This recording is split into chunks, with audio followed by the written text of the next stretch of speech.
అలవాటు లేదు. రేవంత్ రెడ్డి గారికి ఉన్నాయి అధ్యక్ష. ఢిల్లీలో బీజేపీ వాళ్ళతో స్నేహం చేయడం, ఇప్పటికి కూడా ఆయన పనులన్నీ ఢిల్లీలో బీజేపీ ఎంపీలో చేస్తారు సార్. అధ్యక్ష కంక్లూడ్ చేస్తున్నారు సార్. ఆయనేమో ఎటంటట్టు మాట్లాడచ్చు సార్. ఎన్ని మాట్లాడినారు సార్? అధ్యక్ష నేను అనేది ఒకటే, కేసీఆర్ గారి మీద ఆయన ఇష్టం వచ్చినట్టు మాట్లాడినారు. నేను ఒకటే అంటా ఉన్నా సార్. ఒకటి, విలీనం చేయడానికి మేమేమి రేవంత్ రెడ్డి గారి లాగా పరాన్న జీవులం కాదు సార్. వారు పదవుల కోసం పార్టీలు మారిండు, మేము అట్లా కాదు సార్. పదవులు వదులుకున్నాం తెలంగాణ కోసం. కేసీఆర్ గారు మా పార్టీ ఒకసారి కాదు 100 సార్లు రాజీనామా చేసినాం. ఆయనలాగా మేము పరాన్న జీవులం కాదు. ఇంకొక మాట అధ్యక్ష, ఇవాళ బీజేపీ వాళ్ళతో చీకటి స్నేహం ఎవరు చేస్తున్నారు సార్? ఎందుకు భయపడుతున్నారు? మోడీ గారి పేరు తీసుకోవడానికి కూడా ముఖ్యమంత్రి గారు కేసీఆర్ పేరు చెప్పకపోతే బతుకుదేరు లేదా సార్?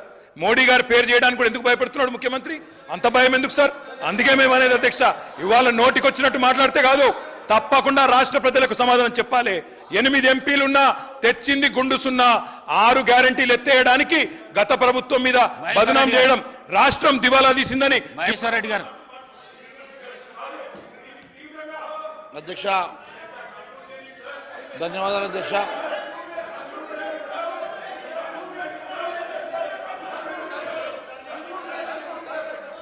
అధ్యక్ష ఈరోజు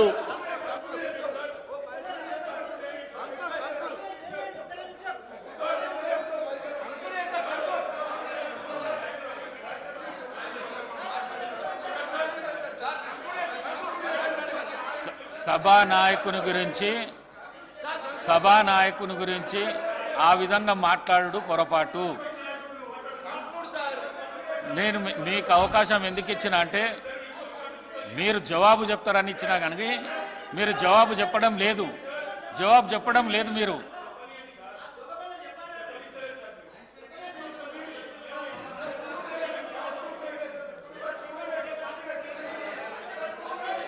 అధ్యక్ష ఈరోజు డిప్యూటీ సీఎం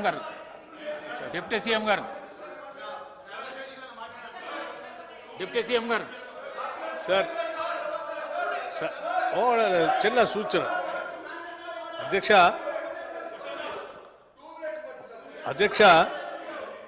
రాష్ట్రానికి జరిగిన బడ్జెట్ ద్వారా, కేంద్ర ప్రభుత్వం ప్రవేశపెట్టిన బడ్జెట్ ద్వారా ఈ రాష్ట్రానికి జరిగిన నష్టం పైన చర్చ పెట్టి ఒక తీర్మానం చేసి కనీసం ఆ డిమాండ్స్ డిస్కషన్ చేసేటప్పుడైనా ఏమైనా మార్చుకొని ఏమైనా తెలంగాణ రాష్ట్రానికి ప్రయోజనాలు పొందడం కోసం ఒక తీర్మానం చేసి పంపిద్దామనే ఆలోచనతో చర్చకు పెడితే వారు మాట్లాడతారని చూస్తే అది మాట్లాడలేదు అధ్యక్ష. ఎంతసేపటికి ఆ సబ్జెక్ట్ కాకుండా మిగతా అన్ని మాట్లాడుతూ ఉన్నాం. ఏం చెప్పారు అధ్యక్ష ముఖ్యమంత్రి గారు? ఏం తప్పేం చెప్పలేదు అధ్యక్ష. మీరు బీజేపీతో గతంలో అనేక సందర్భాల్లో వారు బిల్లులు పెట్టిన ప్రతి సందర్భంలో వారు మద్దతు ఇచ్చారు. ఇప్పుడు కూడా అదే ప్రయత్నం చేస్తూ ఉన్నారు. అది మంచిది కాదు, తెలంగాణ ప్రజల కోసం ఆలోచన చేయండి అని చెప్తూ ఉదాహరణకు ఒక మాట చెప్పారు. ఏం చెప్పారు? భారతీయ జనతా పార్టీ తరఫున ఈ రాష్ట్రపతిగా భారతీయ జనతా పార్టీ అభ్యర్థిని పెడితే రామ్నాథ్ కోవింద్ గారిని, దానికి మీరు మద్దతు ఇచ్చారు. అదే నేను చెప్తున్నా, అదే కాంగ్రెస్ పార్టీ, తెలంగాణ ఇచ్చిన కాంగ్రెస్ పార్టీ తెలంగాణ బిల్లును పాస్ చేయటానికి సభాపతి స్థానంలో కూర్చొని పార్లమెంట్లో, లోక్సభలో మీరా కుమార్ గారి రాష్ట్ర ఏర్పాటు చేయటం కోసం బిల్లు పాస్ చేసి వారు రాష్ట్రపతి అభ్యర్థిగా పోటీ చేస్తూ ఉంటే కనీసం వారికి మద్దతు ఇచ్చి ఓట్లేసి గెలిపించాల్సింది పోయి కనీసం ప్రోటోకాల్ మర్యాదలు కూడా ఎయిర్పోర్ట్ నుంచి చూడనటువంటి దౌర్భాగ్య పరిస్థితి ఆనాడు మనం చూసాం. మీరు చెప్తా ఉన్నారు రామ్నాథ్ కోవింద్ గారు దళితులు కాబట్టి మేము మద్దతు ఇచ్చామని. మీరా కుమార్ గారు దళితురాలు కాదా? ఈ రాష్ట్రానికి తెలంగాణ రాష్ట్ర సాకారాన్ని నిజం చేసిన మీరా కుమార్ గారికి మీరు మద్దతు ఇవ్వాల్సినటువంటి అవసరం లేదా? తెలంగాణ రాష్ట్రం ఇచ్చినటువంటి కాంగ్రెస్ పార్టీ ముఖ్యమా? లేకపోతే తెలంగాణ రాష్ట్రం ఇచ్చేటప్పుడు ఈ దేశంలో చాలా నష్టం జరిగింది. బిడ్డను చంపి తల్లిని చంపి బిడ్డను తీసుకొచ్చారు. పార్లమెంటు తలుపులు బంద్ చేసి తెలంగాణ ఇచ్చారు అని చెప్పిన భారతీయ జనతా పార్టీ అభ్యర్థికి మద్దతు ఇచ్చారు. కానీ తెలంగాణ ఇచ్చిన కాంగ్రెస్ పార్టీకి మద్దతు ఇవ్వలేదు. తెలంగాణ బిల్లు పాస్ చేసిన మీరా కుమార్ కూడా మద్దతు ఇవ్వలేదు. ఇంతకంటే అన్యాయం, ద్రోహం ఏముంటుందండి? ఇదే కదా వారు చెప్పింది.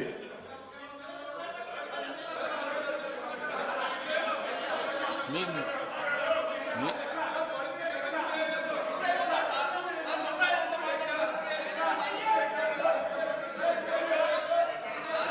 మీరు కూర్చుంటే అవకాశం ఇస్తా. మీరు కూర్చోండి.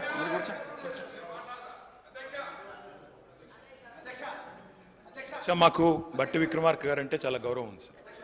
మీరా కుమార్ గారు అంటే కూడా గౌరవం ఉంది. వారు మాకు సహకరించారు. వారికి ప్రత్యేకంగా అవసరమైతే ఒక ధన్యవాదాలు తీర్మానం పెట్టండి, తప్పకుండా చేద్దాం. ప్రోటోకాల్ సమస్యల గురించి మీరు చెప్పారు, నేను దాని గురించి లోతులుగా పోను, మీకు మొన్ననే చెప్పినాం. నేను చెప్పేది ఒకటే అధ్యక్ష, ముఖ్యమంత్రి గారు చాలా స్వీపింగ్ రిమార్క్స్ చేశారు. వారికైనా కాంగ్రెస్ పార్టీకైనా మేము చెప్పేది ఒకటే, రాజకీయాలు 6 నెలలు చేద్దాం ఎలక్షన్లప్పుడు, మిగతా 4.5 ఏళ్ళు రాష్ట్ర ప్రయోజనాల కోసం కష్టపడదాం. మేము వీఆర్ రెడీ. మాకు ఆ రాజనీతిజ్ఞత ఉంది, మాకు ఆ విజ్ఞత ఉంది.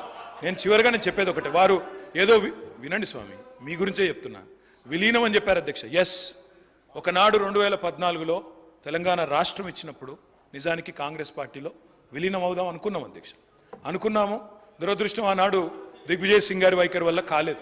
కానీ ఆ రోజు మేము కాంగ్రెస్తో విలీనం చర్చలు జరుపుతున్నప్పుడు ఆ రోజు ఇదే రేవంత్ రెడ్డి గారు సోనియా గాంధీ గారిని బలిదేవత అని, రాహుల్ గాంధీ గారిని ముద్దపప్పు అని తిట్టే పనిలో బిజీగా ఉన్నాడు. మేము ఏం చేసినా బాజాప్తాగానే చేసినాం, తప్ప బేజాప్తా చేయలేదు. మహేశ్వర్ రెడ్డి గారు. థ్యాంక్ యూ అధ్యక్ష. అధ్యక్ష, మూడు సార్లు వారు డిస్కషన్ లో పాల్గొన్నారు కనుక మొదట అవకాశం ఇచ్చి మీకు కూడా అవకాశం ఇస్తారు. కొద్దిగా ఓపికతో ఉండండి సార్. విరుద్ధమే కాదు, అసలు స్పీకర్ గారు తీసుకున్నదే తుది నిర్ణయం. వేముల వీరేశం గారు. అధ్యక్ష, ముఖ్యమంత్రి గారు అనేక అంశాల్ని ప్రస్తావించుతూ గవర్నర్ గారు ఇచ్చినటువంటి స్వేచ్ఛకి సార్థకత తెచ్చిందని చెప్పేసి నేను భావిస్తున్నా అధ్యక్ష. ఈరోజు ప్రతిపక్ష వాళ్ళు ముఖ్యమంత్రి గారు వాస్తవాలు చెప్తుంటే, ముఖ్యమంత్రి గారు సత్యాలు చెప్తుంటే ఓపిక లేక అసహనం కనిపిస్తూ ఉంది అధ్యక్ష. వాళ్ళ అసహనం చూస్తూ ఉంటే అధికారం కోల్పోయిన తర్వాత, అధికారం లేక వాళ్ళు ఎంత